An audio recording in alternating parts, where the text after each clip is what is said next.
पिछले दिनों नारायण कवच की महिमा पर हमने एक वीडियो अपलोड किया था, तो जिसकी प्रतिक्रिया स्वरूप देश विदेश के बहुत से भक्तों ने, माताओं ने, बहनों ने ये प्रश्न किया कि महाराज श्री, नारायण कवच को पाठ करने की विधि तो आपने बता दी, किंतु नारायण कवच जो पाठ करने में असमर्थ हैं, जैसे बहुत छोटे बच्चे हों अथवा बड़े बुजुर्ग हों, अस्पताल में रोगी हों, आईसीयू में पड़े हों, अथवा अन्य कोई असमर्थ हो जो क्लिष्ट संस्कृत नहीं पढ़ सकते हो और वो इसको धारण करना चाहते कवच के रूप में, तो इसके धारण करने की सम्यक विधि क्या है?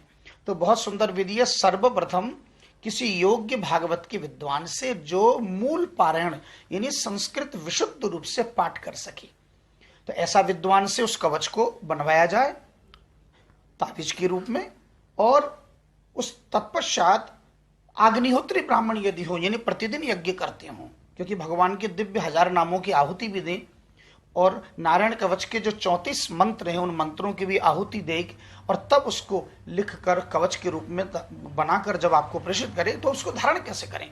तो सबसे पहले तो आप आसन पर बैठ जाएं और उसके बाद पवित्रीकरण आदि आप कर ले, आचमन आदि, केशवाय नमो, नारायणाय नमो, माधवाय नमो बोल के जल पी लेते हैं, गोविंदा नमो बोल के हाथ धो लेते हैं, और थोड़ा सा जल लेके अपवित्र पवित्र वा सर्वावस्थाम गतो विवाह स्मृत पुंडरीकाक्षम स वायभ्यंतर शुचि, इस प्रकार बोल के इतना लंबा चौड़ा मंत्र बोलने की आवश्यकता नहीं है। केवल आप पुंडरीकाक्षाय नमो, पुंडरीकाक्षाय नमो, पुंडरीकाक्षाय नमो बोल के जल छिड़क लें।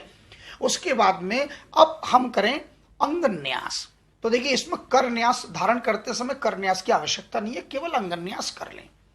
अपने अंगों में भगवान का आवाहन करते हैं कि आज से मैं आपको धारण करने जा रहा हूं प्रभु, आप मुझे छोड़कर कहीं न जाना। ऐसा हमारी मानसिक स्थिति ऐसा बना लेनी चाहिए, ऐसा विश्वास होना चाहिए, इसलिए अंगन्यास किया जाता है।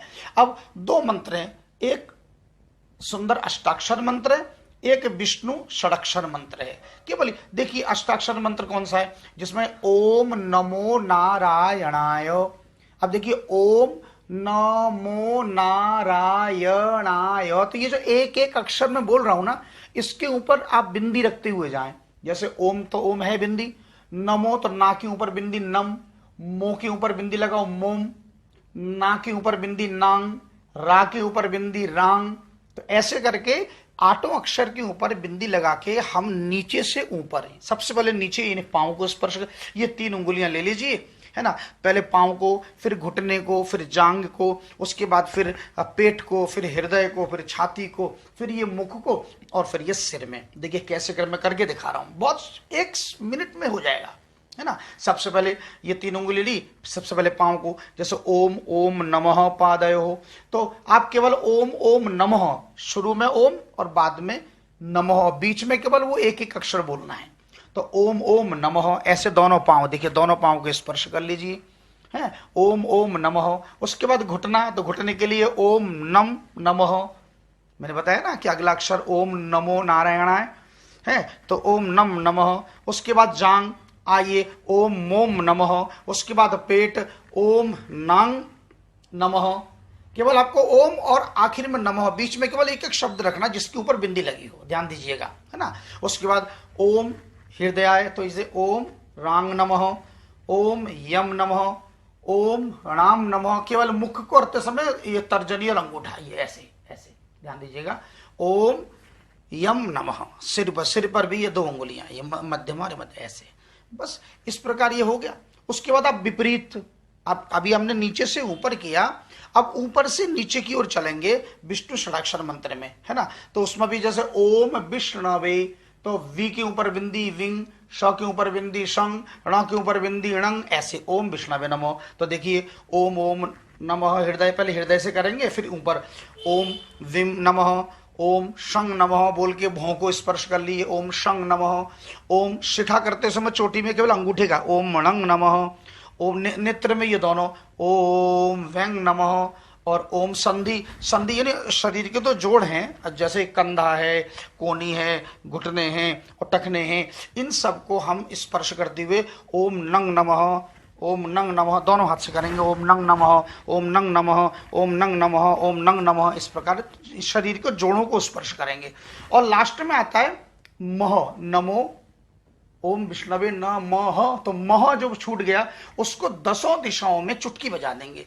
अगर ये तो पूरब है तो इस प्रकार पूरब में पहले करेंगे ओम महस्त्राय फट, ओम महस्त्राय फट, ओम महस्त्राय फट, ओम महस्त्राय फट, ओम महस्त्राय फट, ओम महस्त्राय फट, ओम महस्त्राय फट, ओम महस्त्राय फट, ओम महस्त्राय फट, ओम महस्त्राय फट। इन्हें 8 दिशा और ऊपर जो ऊर्ध्व और 10 दिशा, 10 दिशाओं में चुटकी बजा लेनी है, बस हो तो गया। इतना करके मन ही मन ओम नमो नारायण को 10 बार बोलिए और कवच को इस प्रकार से उठा लीजिए, है ना। कि कवच आप बनाएंगे तो चांदी में, तांबे में, किसी में भी है, ये कवच इसके भीतर में डाल दिया है, किसी के लिए बनाया हुआ है चूंकि। और इस प्रकार आप इसको धारण करते हुए मन में विश्वास रखें, हृदय में स्पर्श हो, इस प्रकार इस रूप में इसको धारण कर लेंगे।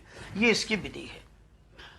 अब इसमें कुछ माताओं ने यह प्रश्न किया कि कौन कौन लोग इस कवच को धारण कर सकते हैं। तो आइए, आजकल हमारे देश में हम देख रहे हैं कि छोटे छोटे बच्चियों पर, बेटियों पर बहुत अत्याचार और दुराचार बढ़ रहे हैं। तो सुरक्षा के दृष्टिकोण से अपने छोटी बेटियों को ये जरूर धारण कराएं।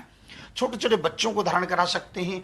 अगर किसी शत्रु से प्राण का भय हो, किसी पशु से, सिंह से, चोर से, डाकू से, लुटेरे से, जिससे हमें प्राणों का भय हो, देखिए ये रोगों का उपचार नहीं है, ये रोगों की दवाई नहीं है, ये भय से हमारी रक्षा करे, शत्रु पर विजय प्राप्त करने के लिए। मामला मुकदमा वर्षों से चल रहा हो और हमें यह आशंका है कि कुछ मुझे चोट न पहुंचाए, तो उस शत्रु से रक्षा करने के लिए कोई घात लगा के बैठा हो और हमें ये डर हो कि कोई मुझे चोट पहुंचा सकता है, मेरे पे किसी ने कोई तंत्र मंत्र तो नहीं कर दिया, तो कोई भूत प्रेत की कुछ ऊपरी हवा तो नहीं है, इस प्रकार की आशंका के लोग प्राण रक्षा के लिए।